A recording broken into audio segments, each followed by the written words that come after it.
Olá, vamos começar mais uma aula de histologia. Agora nós vamos falar do tecido conjuntivo propriamente dito. Nós iniciamos o tecido conjuntivo falando de matriz. A aula de matriz poderia ter sido dada como a primeira aula de histologia, depois das informações gerais, porque ah, todas as células, né, elas se unem umas com as outras pela matriz extracelular. E no caso, elas produzem essa matriz em maior ou menor quantidade. A célula produz o meio em que ela vive. Só que esse meio só funciona bem quando um grupo de células produz esse meio.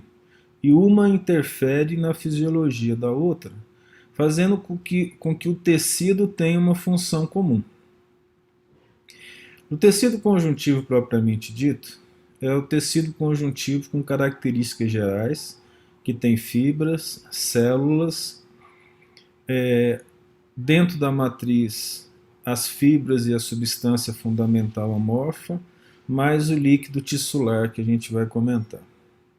Ele estabelece a forma do corpo de todos os animais. No caso dos vertebrados ainda, se você retirar todos os tecidos e deixar o tecido conjuntivo, é possível reconhecer a espécie e o animal em questão. A matriz extracelular permite ao tecido conjuntivo uma livre movimentação das células. Inclusive as células do tecido conjuntivo, elas se movimentam pela matriz, algumas saem e voltam para o sangue, mas a maioria delas que vem do sangue permanece e morre no tecido conjuntivo. Nós podemos então dividir aí o tecido conjuntivo, né, e os componentes dele em duas ou três classes, dependendo do autor. Em duas classes, células e matriz. Em três classes, células, fibras e matriz, porque alguns separam as fibras da matriz extracelular. Isso não nos interessa, é apenas informação geral, porque os componentes do tecido podem ser considerados células, fibras, matriz e ainda líquido tissular, que alguns autores consideram como fazendo parte da substância fundamental amorfa e outros consideram a parte da substância fundamental amorfa que nós já estudamos.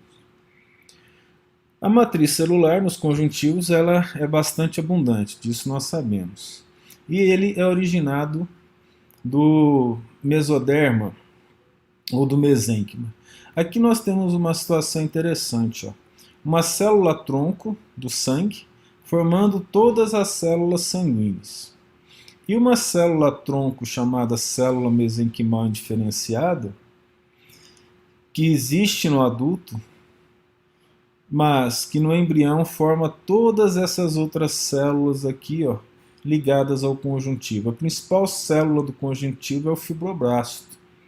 Né? Tem a célula do mesotélio, a mesotelial, aqui na pleura e no peritônio principalmente, células endoteliais, osteócito, osteoclasto, condrócito, condroblastos e outras gerais. Né?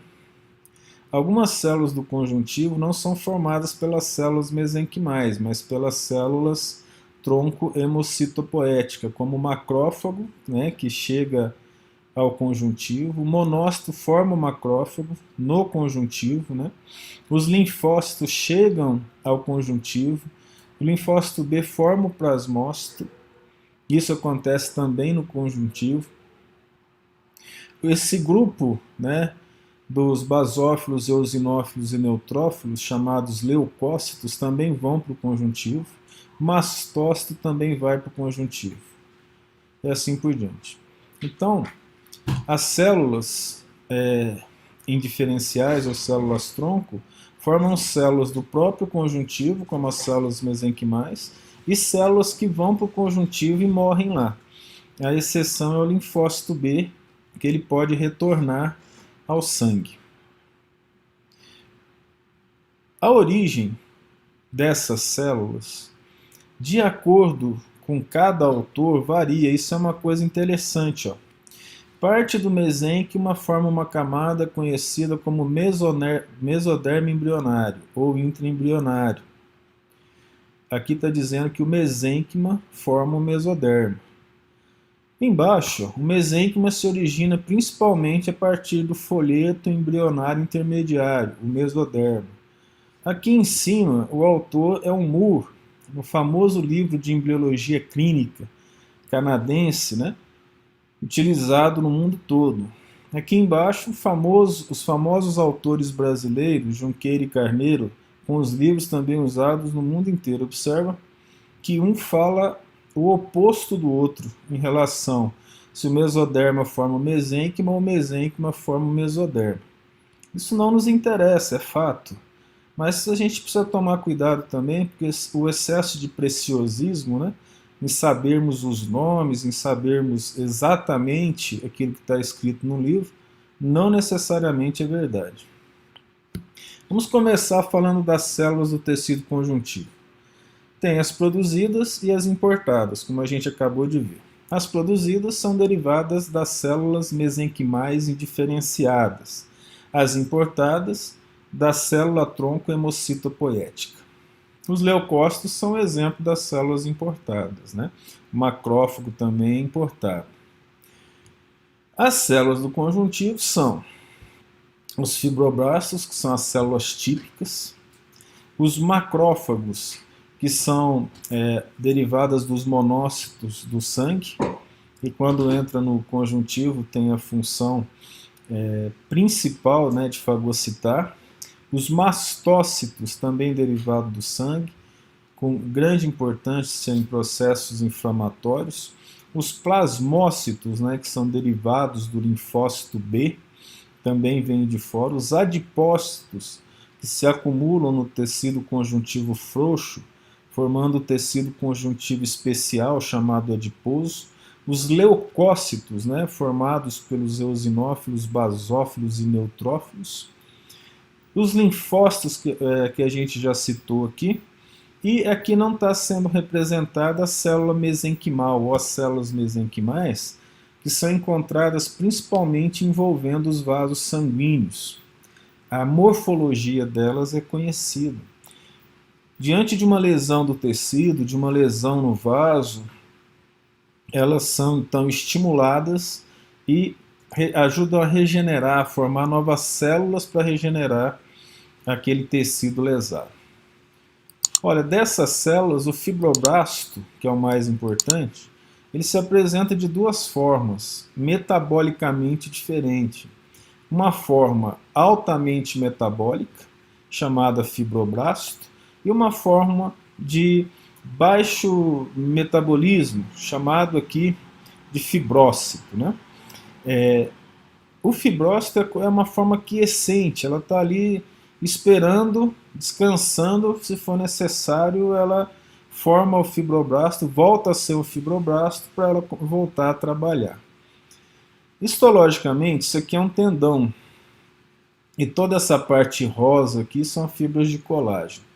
As setas estão indicando, nesse caso, um fibroblasto, observa que o núcleo dele é um núcleo mais grosso e menos escuro, característica de células de maior metabolismo. Nós já falamos e não custa repetir.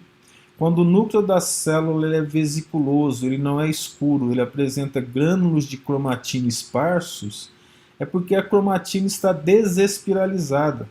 Isso significa que ela está sofrendo o processo constante de transcrição, formando RNA mensageiro. Portanto, está produzindo proteínas, né, o tempo todo.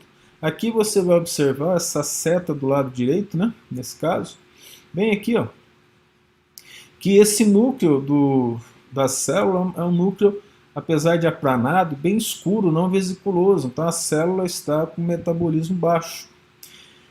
Os fibroblastos, eles sintetizam os componentes da matriz extracelular, além de outras substâncias que são responsáveis por gerar a manutenção e o crescimento de outras células, chamados fatores de crescimento. São as células mais comuns, como nós já falamos. Controla o seu metabolismo. Novamente, ó, isso aqui é um fibroblasto e aqui um fibrócito à direita. Observe a diferença, né, entre eles em termos metabólicos. É um desenho bonito, né? Só o núcleo está esquematizado errado, né? Então, de acordo com a necessidade do tecido, se é uma necessidade metabólica maior, então nós temos fibroblastos em grande quantidade. Se o tecido não está sofrendo necessidade, se não está sofrendo, não está sofrendo lesão, não há necessidade do fibroblasto, ele se torna fibrócito. Imagina o tendão do joelho de um jogador de vôlei ou de futebol. Ele está sofrendo microlesões o tempo todo. Então, quase o tempo todo você tem os fibroblastos trabalhando e processo inflamatório contínuo. Lembra o caso do Ronaldo, que o tendão do quadríceps dele, ele arrebentou do osso. Para isso acontecer, é porque tem um processo inflamatório crônico contínuo, em que ele provavelmente recebeu medicamento para suportar a dor. Enquanto ele suportava a dor e trabalhava, a carga foi aumentando até chegar a um ponto que ele se rompeu. Nós já comentamos isso nessa relação fibroblasto e fibrócito. E aqui, ó, em termos histológicos, de microscopia óptica, olha o núcleo dos fibroblastos. Ó, veja como ele é vesiculoso, tá vendo? Grande. E aqui o núcleo dos fibrócitos. Você vai observar que são núcleos aplanados e bem escuros, né? Aqui um vaso sanguíneo. Quando é necessária uma cicatrização, além dos fibroblastos, tem os miofibroblastos, que vai ocorrendo o fechamento de uma ferida e a gente olha lá, parece que ela está retesada, né? Está cheio de ruguinha em volta. Aqui ali você tem um envoltório de miofibroblastos que apresentam a quitina e que gera contração daquele local. Ele vai diminuindo de tamanho, né? Vai se fechando, né? Para que a ferida também se feche. Os macrófagos e o sistema mononuclear fagocitário. Os macrófagos são as células responsáveis por fagocitar. Elas foram descobertas quando se injeta azul de tripão nanquim em um animal. Isso aqui são corantes biológicos que o indivíduo até sobrevive. Ele vai marcar, né, o corpo inteiro do indivíduo, de um rato, de um camundongo. Depois sacrifica o animal. Quando vai fazer a histologia, essas partículas do azul de tripão e do nanquim, elas estão lá nos macrófagos em grande quantidade, porque ele vai fagocitando essas partículas, né? Daí a função de fagócito dele ter sido rapidamente descoberto. Os macrófagos são de vários tipos diferentes. Eu coloquei aqui do lado tipos de macrófagos e a sua localização. Tem os macrófagos alveolares ou células de poeira. São as células de defesa que ficam nos pulmões. As células de Kupfer são células macrófagas do fígado, que servem de defesa para o fígado, além de digerirem hemácia, se for necessário. As células de Langerhans são os macrófagos da epiderme. O macrófago, dependendo do estímulo em cada tecido, ele assume formas diferentes, com a mesma função de fagocitose, mas com uns incrementos a mais, né? Produzindo substâncias, direcionando o processo inflamatório e a defesa do organismo. Células dendríticas são macrófagos dos linfonodos. Osteoclastos são os macrófagos do osso. Eles podem se tornar células gigantes, né, no processo de remoção de partículas ósseas durante uma lesão no osso. A micróglia, que são os macrófagos do sistema neural central. Tem os macrófagos pleurais e peritoneais, que são encontrados no pulmão e no abdômen, respectivamente. Eles são células grandes, com um núcleo bastante grande, também vesiculoso, com vilosidades constantes na célula, como se pode observar nessa microscopia eletrônica. Observe o núcleo aqui. E também, evidentemente, com muitos lisossomas. Aí você vai lembrar lá da biologia celular, né? Os lisossomas, eles são aquelas organelas responsáveis pela digestão intracelular.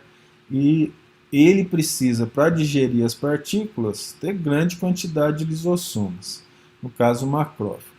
No estado metabólico, eles são residentes, aqueles que ficam no tecido conjuntivo, são os inflamatórios, da quais um dos tipos são chamados de células espumosas, que digerem triglicérides, colesterol e ácido graxo no processo de ateroma, né, de deposição de lipídios na parede das veias e artérias. E tem os ativados, que estão trabalhando com alto metabolismo no processo de defesa do organismo. A origem dele é o tecido mieloide, que forma monócito, que cai no sangue, e por diapedese. Diapedese é a passagem de uma célula por um espaço menor do que o diâmetro dela, né? Então, o monócito está no sangue. Se houver necessidade de que ele entre no tecido conjuntivo, isso acontece em grande quantidade, essa diapedese. Se não houver necessidade, constantemente ele vai entrando no tecido conjuntivo e morre por lá, né? A célula hemocitopoética, né, que é um precursor mieloide dela na medula óssea, forma o monócito, e o monócito, depois que penetra no conjuntivo, vai formar vários tipos de macrófago, como nós vimos lá, né? Micróglia, células dendríticas, células de Kupfer, células de Langerhans e assim por diante.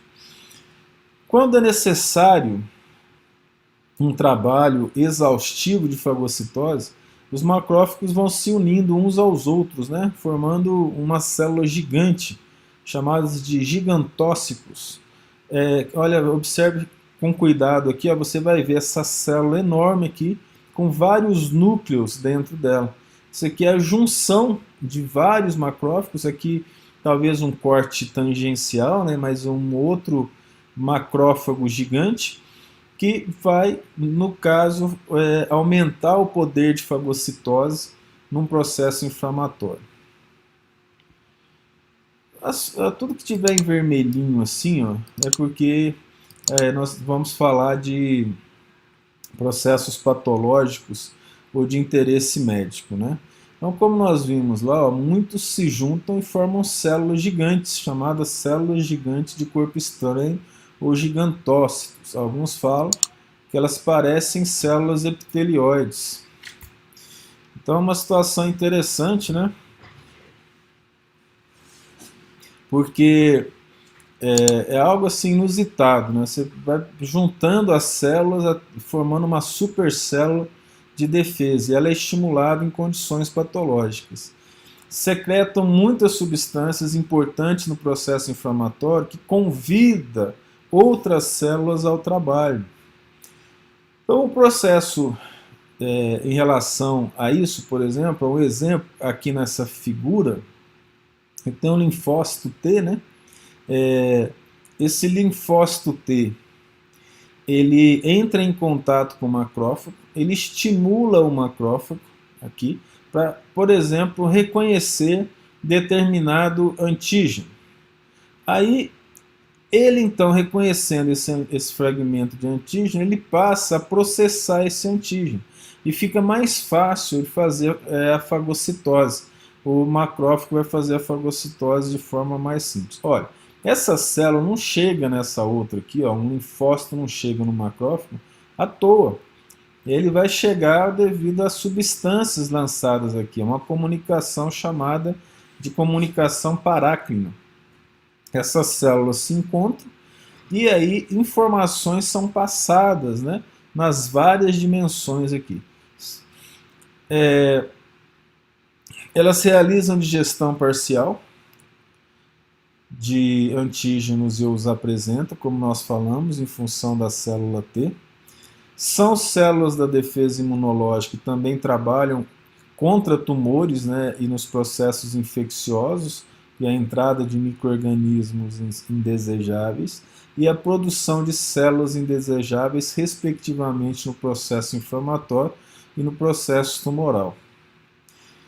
Auxiliam no metabolismo da bile, no metabolismo de gordura, no metabolismo do ferro de uma maneira geral. Pode parecer absurdo, mas por que do ferro? Existe um processo chamado hemocaterese, que acontece no adulto, no baço, em que as hemácias elas são destruídas pelos macrófagos do baço. E esses macrófagos eles destroem de forma seletiva, porque produzir proteína para o corpo não é problema. A gente está se alimentando, as proteínas são degradadas, os aminoácidos entram no corpo e eles são organizados de acordo com o nosso DNA. No entanto, o grupo M, que contém ferro, ele é um grupo difícil de ser feito. O metabolismo dele é baixo. Então o organismo não produz grupo M o tempo todo, ele recicla. Então os macrófagos digerem a parte proteica da hemoglobina e mantém o grupo M que tem o ferro dentro. Por isso está associado ao metabolismo do ferro. Como a gente está dizendo aqui, está mostrando aqui ó, nas funções, né?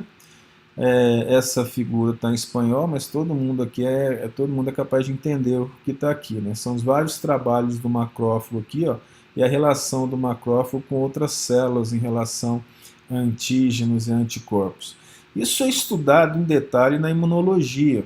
Aqui a gente cita, e na imunologia você lembra disso e depois vai entrar em mais detalhes, né? Não é possível dar toda a disciplina de um curso numa única disciplina. Então a gente cita para ser relembrado depois, né? Nada impede que um aluno curioso procure na internet ou num livro especializado para aprender mais. Eles são ativados por infecções, se tornam ativos, né, que é o tipo de macrófago ativo, e o metabolismo deles fica muito alto, o que significa que o núcleo tende a crescer, fica mais claro, o citoplasma aumenta de tamanho e os processos energéticos eles são necessários, então as mitocôndrias também aumentam em termos de quantidade. Tem uma grande influência no processo de apoptose, um processo muito importante no corpo humano. As células vão morrer no nosso corpo por um processo de apoptose, que é um processo natural, ou um processo inflamatório, que não é um processo natural. Na apoptose, quando nós somos formados lá na embriologia, os nossos dedos são formados e tem uma membrana entre eles. Algumas pessoas nascem, né, com a membrana que ela não foi destruída. Olha, essa membrana é destruída por macrófago, um processo apoptótico, em que as células morrem naturalmente. O sistema neural produz mais células do que necessita para a função dele, muito mais no processo embriológico. E essas células têm que morrer, não pode ser por um processo inflamatório. Então será por apoptose, e os macrófagos estão envolvidos nisso. No caso adulto, a mulher tem filho, o útero cresce tanto por elasticidade quanto por multiplicação do músculo liso. Depois que a criança nasce, ele tem que voltar ao normal. Algumas vezes, uma criança muito pesada, ou gêmeos ou trigêmeos, o útero tem dificuldade de voltar, né? Devido à elasticidade do útero foi utilizada ao extremo. Aí ele perdeu, aquelas fibras perderam a capacidade elástica e aí ela não retorna. Mas as células que estavam em excesso, elas serão destruídas num processo apoptótico na qual os macrófagos fazem parte. Mastócito, né? As células dos mamíferos. Essas células aqui são muito fáceis de serem vistas ao microscópio óptico no sangue ou no tecido conjuntivo. Aqui é no sangue, né? Você olha, você não vê o núcleo, você só vê grânulos em torno dela. E na verdade isso aqui são grânulos envolvidos por membrana mesmo. E esses grânulos, no processo inflamatório, eles se movem para a membrana e ela é descarregada. Eles são todos carregados de uma vez para iniciar o processo inflamatório em alto metabolismo. Aqui uma versão de microscopia eletrônica dos mastócitos, aqui o núcleo, e aqui também microscopia eletrônica de transmissão. O núcleo deles, parcial, né? E cheio desses pontinhos aqui, ó, que na verdade são os grânulos, né? E aqui na microscopia óptica, como nós falamos. Esses grânulos secretores tem principalmente histamina e as GAGs, glicosaminoglicanas, que nós já estudamos por ocasião da aula de matriz extracelular. Eles estão associados a reações imunológicas, processos inflamatórios, expulsão de parasitas. Quando nós tomamos um medicamento, né, para evitar um espirro, que a gente está com alergia, nós estamos tomando o antialérgico. E o antialérgico ele é um estabilizador da membrana de mastócito. O que é um estabilizador da membrana de mastócito? Ele evita com que os mastócitos liberem os grânulos. Porque no momento que ele liberar o conteúdo dos grânulos, imediatamente nós vamos ter um processo inflamatório associado. Aí o nariz vai ficar inchado, o muco vai ficar mais consistente, mais viscoso. Nós vamos ter inchaço das vias aéreas, chegando aí até a faringe, né, que é uma faringite, e os mastócitos são os principais responsáveis por esse processo alérgico. Então o antialérgico ele estabiliza, entre outras funções, a membrana desses mastócitos. Esse é o tipo de célula que na microscopia óptica ela gera metacromasia. Que você coloca, por exemplo, um corante rosa e azul e ele fica roxo. Né? Então, o que é essa metacromasia? É quando a célula absorve o corante e quando ela faz isso, o corante muda de cor.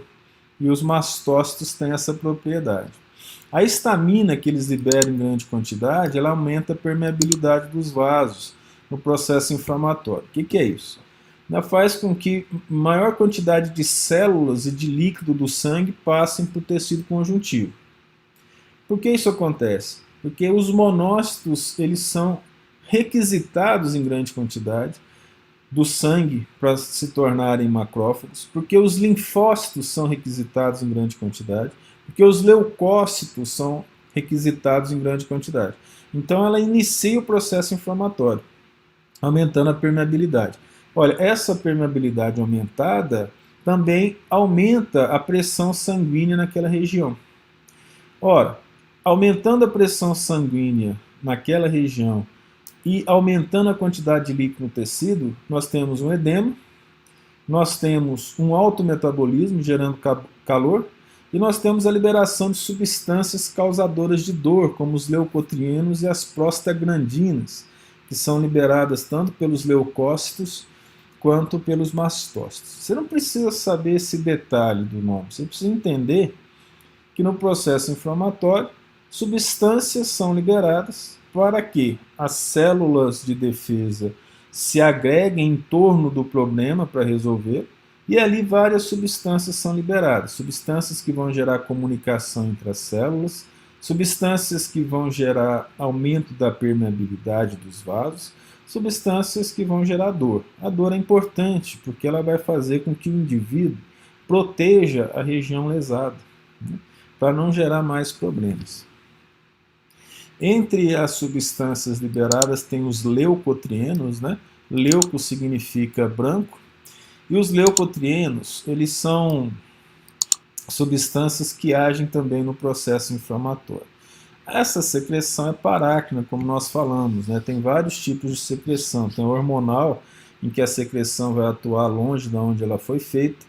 Tem a secreção parácrina, que vai atuar do lado da onde ela foi feita, que é na outra célula. Tem a autócrina, que vai atuar na própria célula, né? E a gente chegou também a explicar isso. Essa situação de secreção acontece com todas as células, né? Todas as células do corpo elas são glândulas unicelulares. São dois tipos de mastócitos, né? O do conjuntivo e da mucosa. O do conjuntivo libera principalmente heparina, está na pele e na cavidade peritoneal principalmente. Quando a gente fala pele, não confunda com epiderme, porque a pele é epiderme mais derme. Então ele está, evidentemente, na derme, ele não está na epiderme, o mastócito, né? E a cavidade peritoneal é a cavidade onde tem os órgãos abdominais. Os mastócitos da mucosa liberam principalmente condroitin sulfato, que é uma GAG. E nas mucosas do nariz, do intestino, pra você ter ideia dos mastócitos da mucosa, no processo inflamatório que faz com que a gente quase não consiga respirar pelo nariz, utilizando as vias aéreas nasais, durante um processo alérgico, né, um inflamatório. Observe aqui, só chamando a atenção, que a célula-tronco hemocitopoética forma mastócito, né? Que é a origem dele, que é o tecido hemocitopoético, como nós já falamos. Eles circulam no sangue, passam para o conjuntivo, amadurecem e também podem se proliferar no conjuntivo, os mastócitos, mas ele morre lá, ele não volta para o sangue mais, né? E eles são receptores para a imunoglobulina do tipo E. Nós temos várias imunoglobulinas, né? A do tipo E, a do tipo G, também informações que serão passadas na disciplina de imunologia. Como que funciona esse mecanismo aqui de trabalho, né, do mastócito? Vamos aumentar um pouquinho o tamanho aqui, para você enxergar melhor. Olha que interessante.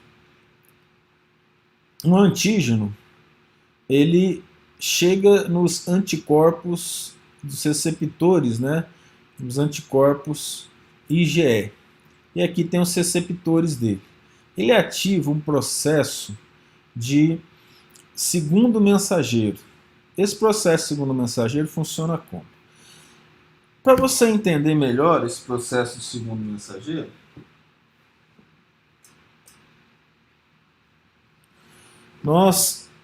eu já mostrei para vocês, nós temos o livro de Biologia Celular, de nossa autoria. Aqui tem o capítulo 6, que é um capítulo todo voltado para a comunicação celular. Ele foi escrito com carinho especial para o pessoal da farmácia, o pessoal da medicina, que tem interesse em estudar comunicação celular. Não sei se está vendo direito, mas por que isso? A maioria dos processos fisiológicos da célula, eles acontecem via segundo mensageiro. Um hormônio ele pode ser lipossolúvel ou hidrossolúvel. Se ele for lipossolúvel, ele se dissolve na membrana com muita facilidade. Nós não precisamos de receptores. Mas se ele for hidrossolúvel, ele viaja bem no sangue, mas ele não atravessa facilmente a membrana da célula. Então existe um receptor para ele. A célula produz. Ora, quando esse receptor é ativado, ele gera um processo metabólico bioquímico da maquinaria celular às expensas de ATP, formando o chamado AMP cíclico. Esse AMP cíclico ele ativa uma proteína quinase. Quando se fala quinase, são proteínas que fosforilam outras proteínas. O que significa fosforilar? A proteína está ali sem trabalhar. Se você coloca um fósforo nela, né, que é o PO4-3, ela se torna ativa e começa a funcionar. É isso que a proteína quinase faz. E também esse segundo mensageiro produz o chamado adenilciclase ou adenilatociclase, derivado aí do AMP cíclico, que faz com que, por exemplo, ocorra liberação de cálcio dentro da célula. E a liberação de cálcio dentro da célula faz com que as vesículas dentro da célula sofram exocitose. Então, no caso, quando um IgE com antígeno ativa um receptor no mastócito, ocorre um processo bioquímico na célula em que os glânulos que estão lá dentro do mastócito, vão liberar heparina, histamina, proteoglicanas, né? Fazendo com que ocorra permeabilidade vascular e chame outras células para trabalharem. Esse é o processo geral de trabalho dos mastócitos.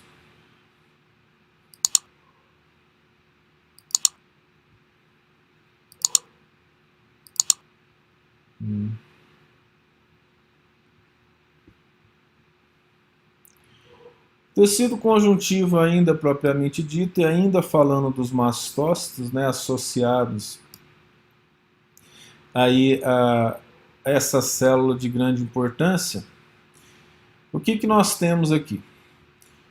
Eles geram reações alérgicas. Essas reações alérgicas são chamadas reações de hipersensibilidade imediata.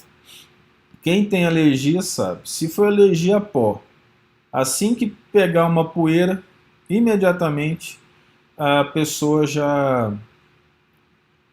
começa a espirrar. É bastante rápido isso, nós já sabemos que funciona assim. Acho que esse tamanho aqui não está bom, vamos lá. Pois vai ser meio complicado arrumar isso durante a fala. Uma das, vamos dizer, dessas reações é o choque anafilático. O que é o choque anafilático? Uma substância já entrou no corpo e você é muito sensível a ela, vamos dizer picada de abelha. O indivíduo que sofreu uma picada de abelha gerou uma reação de hipersensibilidade imediata de alta potência. Olha, o que acontece nesses casos? Acontece que quando ele for picado de novo, se não jogar adrenalina no sangue para evitar o processo, por exemplo, de incapacidade respiratória devido ao edema generalizado das vias aéreas, o indivíduo ele entra em colapso, ele falece. Isso é uma defesa do organismo, que deveria permitir o organismo sobreviver. E nos mostra que o sistema de defesa humano não está tão desenvolvido assim, porque o sistema de defesa mata nesses casos, né? E nós não conhecemos muito bem por que existe essa hipersensibilização. Mas quem está associado a isso é o mastócito. Eles têm grande quantidade na derme, no trato digestório e no trato respiratório. Para exemplificar, né, no livro de biologia celular, só para ter uma ideia de como que funciona, principalmente se nós associarmos aí com o processo geral da bioquímica celular, é assim: o primeiro mensageiro é uma substância polar, que ele se liga a um segundo mensageiro. Aqui, normalmente, é a proteína G. Proteína G porque ela está ligada ao GDP, que é a guanosina trifosfato, GTP. Assim que ela se liga, que o mensageiro se liga, essa proteína G muda a conformação dela. E o GTP é formado em GDP, que é a fase 2. E aqui do lado a adenilatociclase. A adenilatociclase, então, recebe parte da proteína, da proteína G e faz um trabalho de conversão do ATP em AMP cíclico, que ativa a proteína quinase, principalmente a quinase A. Nesse momento a gente para, mas a quinase A ela fosforila outras proteínas, tornando ativas. Esse é o processo segundo mensageiro. Se for uma substância apolar, ou seja, se for um hormônio lipossolúvel, ele já vai direto atuar no DNA. Porque existe um receptor de uma proteína ligada ao DNA específica para ele. Então nós temos dois tipos de substâncias que fazem a célula trabalhar: as apolares e as polares. Quando elas são polares, elas agem em função de proteína G e em função de uma maquinaria celular. Nesse caso, a adenilciclase, mas você tem, por exemplo, fosforilase C, que é outro exemplo. E aqui no livro de Biologia Celular, lá no capítulo 6, nós explicamos isso em detalhe. Em relação ao processo inflamatório, receptor, proteína G, e aqui, ó, esse esquema aqui é de um lipídio de membrana, um fosfolipídio. E aqui a fosfolipase A trabalhando. Então, quando o indivíduo ele ingere um corticoide, né, que é um anti-inflamatório, ele impede a fosfolipase A de trabalhar. Então esse aqui já é um trabalho que você corta o problema logo de cara e impede o processo inflamatório ou de hipersensibilidade. Acontece que o corticoide gera muito efeito colateral. Então tomar corticoide num processo agudo, tudo bem, mas em crônico já é complicado, a não ser que seja necessário que o custo-benefício seja melhor. Deve-se tomar, senão não é possível. O fosfolipídio pode formar um ácido chamado ácido araquidônico. Esse ácido araquidônico ele vai formar várias outras substâncias, as prostaglandinas, que nós já conversamos, associados ao processo inflamatório e à dor, né, de vários tipos, e também os leucotrienos, como você pode observar e nós já citamos antes. Para evitar com que isso aconteça, existem os anti-inflamatórios não esteroides, ou seja, não corticoides, como o AS, né, clonofenaco e outros de uma maneira geral, e que inibem as enzimas chamadas COX. E essas enzimas impedem aí, ó, a formação dos intermediários das prostaglandinas e tromboxanas, também diminuindo o processo inflamatório. Tudo isso agindo no processo de segundo mensageiro, como nós já havíamos falado. Agora nós vamos falar dos plasmócitos, mas isso vai acontecer numa próxima aula.